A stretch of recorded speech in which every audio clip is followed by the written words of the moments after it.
YouTube, hello. So today we have a bit of a chill and serious video. I will update you guys quickly on some news regarding the future of this account and the future of this channel. And stuff like, will this be the end of it and everything about that stuff. I'll separate it into the bad news and the good news. However, first we're going to do our account review after 331 days because that's what you guys are here for, right? And as for the bad news and the good news, I'll have it in the timestamp below. So feel free to check out regarding the account and the channel overall. So yeah, let's begin.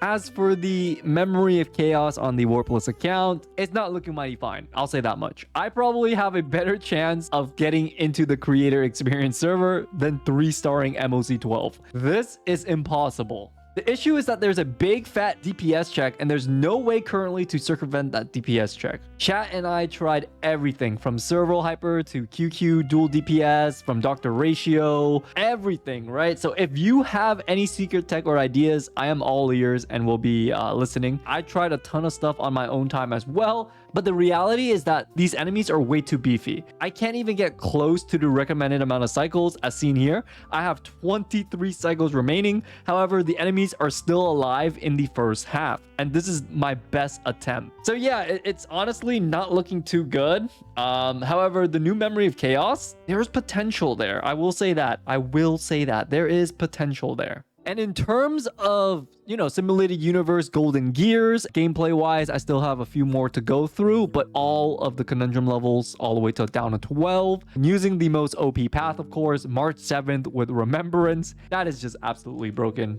And as for Pure Fiction, I did clear the first Pure Fiction perfect, 12 out of 12 stars. Some of you guys might have seen it, but for the current Pure Fiction, it is absolutely ridiculously hard. Like, I can't even do 3 consistently because of how OP these enemies are at just killing us and how tanky they are.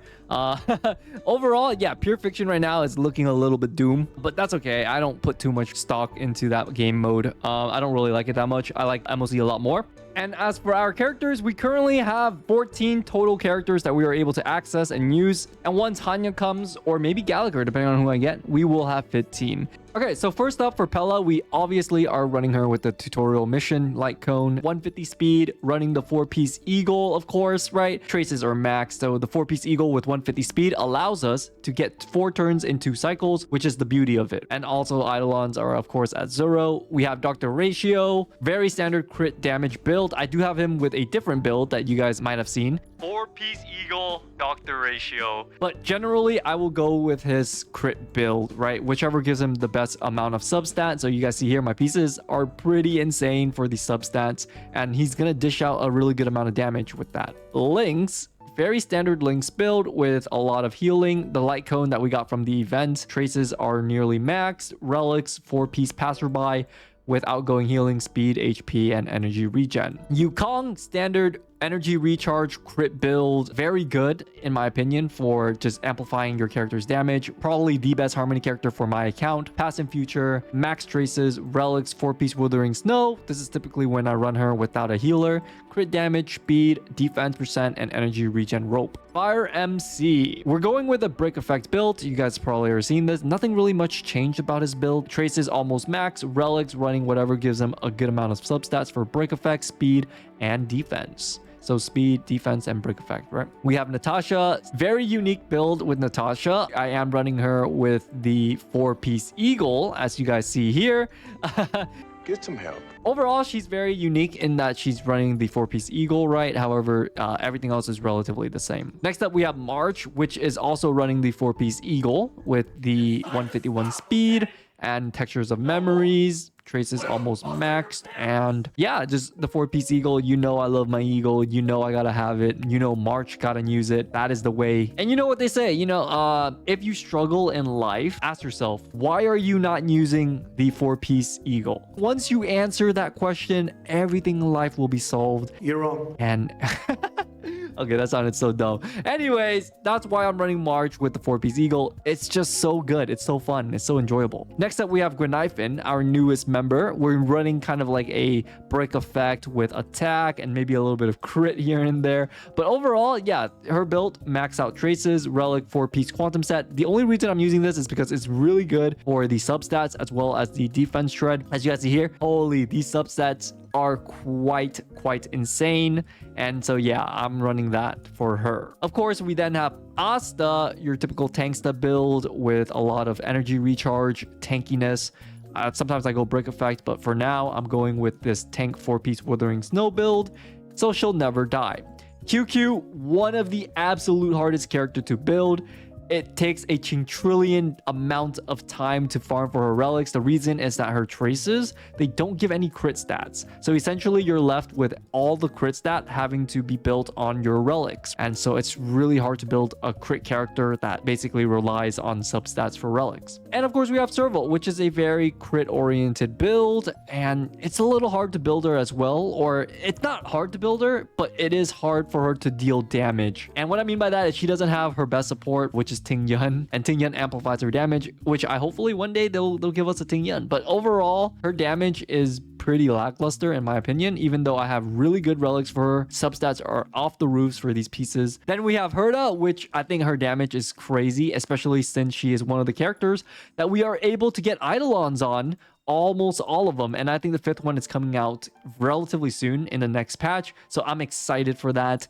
And in terms of relics, her pieces are insane, pretty much maxed out. And yeah, I mean, hey, she's one of my best built characters and she delivers. So next up we have Sushang, which I go with a brick hybrid build, so attack, crit rate, crit damage, brick effect, and she's usually used when there's a enemy that is weak to physical. Otherwise, I typically don't like using her since the damage is not very good unless I'm breaking with her, right? Since she is a brick hybrid build. That's pretty much our Sushang. And last but not least, we have our Heng, which is the Giga Chad himself, and I'm also running him with the 4-piece eagle. That's why you guys are able to see that he has 150 speed. He's able to essentially take 4 turns in 2 cycles. Overall, one of my best built character and the hyper carry for my win comps. So yeah, that's all my characters, and I'm excited to get Hanya. Hopefully Hanya will be able to be a game changer, because right now it's really hard to get the damage necessary to ascend past MOC 12, right? 11 months of progress, and there we have it, 99,999 J's. Woo! Look at that. Look at that beauty. Holy moly. I've never been so pleased to see something so beautiful in my life. I just love the number 9. And add in our final touches. There we have it. 100,000 Jades in 11 months or in 331 days of playing this game. Of course, other people have more. I know some that have 110,000 and more, but overall, I am proud. I still have a ton of Jades that I need to collect from other places. And with that, we are also at 255 standard warps, 104 special passes, and we have a ton of other resources like the Jade Feather here. So now we have our relics. As you guys will see, I farmed a ton of relics, more than I can ever use. As for light cones, as you guys can see here, they're all very standard, the free ones that we get. I have every light cone from Herta shop, and they're almost all superimposed. This is our resources.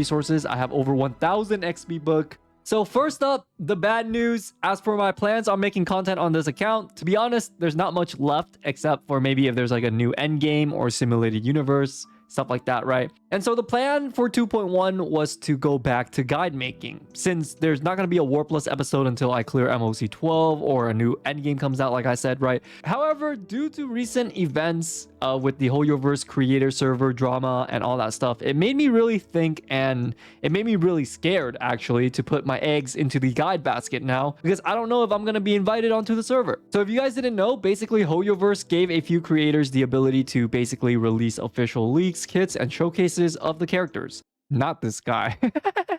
This is their new way or their new strategy of trying to counter leaks, which are terrible. Like, they're everywhere. However, it essentially opened up Pandora's box for kind of guide making, because now if you want to be even slightly competitive in guide making, so you'll need a few things, right? So one, you'll need to be on hoyoverse's good side. You'll need pretty decent views on your videos, and you need a bit of luck so that they could invite you into their servers. And so this kind of leads to like this catch-22, where in order to get views for guides, your guides need to be out as soon as possible, because it's based on supply and demand, right? So if you have the server, your guides gets to go out for like 1 to 2 weeks earlier, or your showcase, kit, explanation, whatever the case may be. And if I'm a week late and everyone already knows how to build Acheron, they already see the numbers, everything like that, or other content like Gallagher, even if my guide provided some insane value, a lot less people will click on it, because it's like, I've already watched it and, you know, I don't need to watch another one. So it's like trying to get a job, but you don't have experience, but but the only way to get experience is if you have a job. So therefore, it makes it even more competitive to be a guide maker than it already was. However, don't hate the player, hate the game. And so essentially what I'm trying to say is do not go and attack and harass the creators that have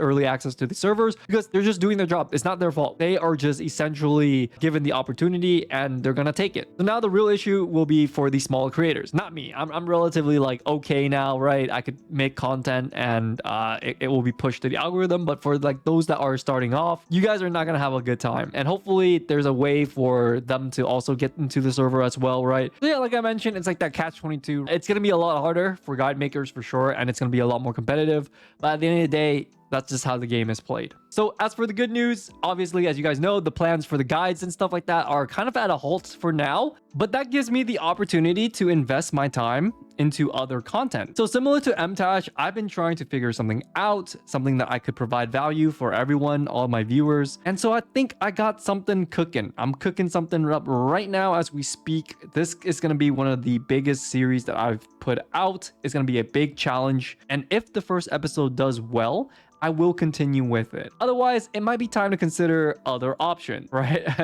So this is going to be a big challenge project that I'll be pushing out probably within the next 2 weeks or so. And it's going to be quite insane. So yeah, think of like beat or delete series, but higher production and more consistent output. Can you guys guess what the new challenge account is going to be? The concept, essentially, right? The person who guesses it correctly will get a big shout out from me. I will be surprised if someone guesses it correctly. I will be shocked if someone guesses it correctly. Anyways, don't worry about me, guys. This is just a hobby of mine, so I'm okay. Don't worry. However, like I said, if it goes well, I will continue with it. If not, I will figure out other content that I might be doing in the near future. I'm just trying to make some bomb-ass content for you guys, right? And so yeah, that's the good news and the bad news. TLDR, I'm going back to Genshin Impact. I'm trying out Genshin Impact killers, you know, all that stuff. No, I'm just kidding. Imagine if that was the case. That would be so hilarious. Maybe that might be the case.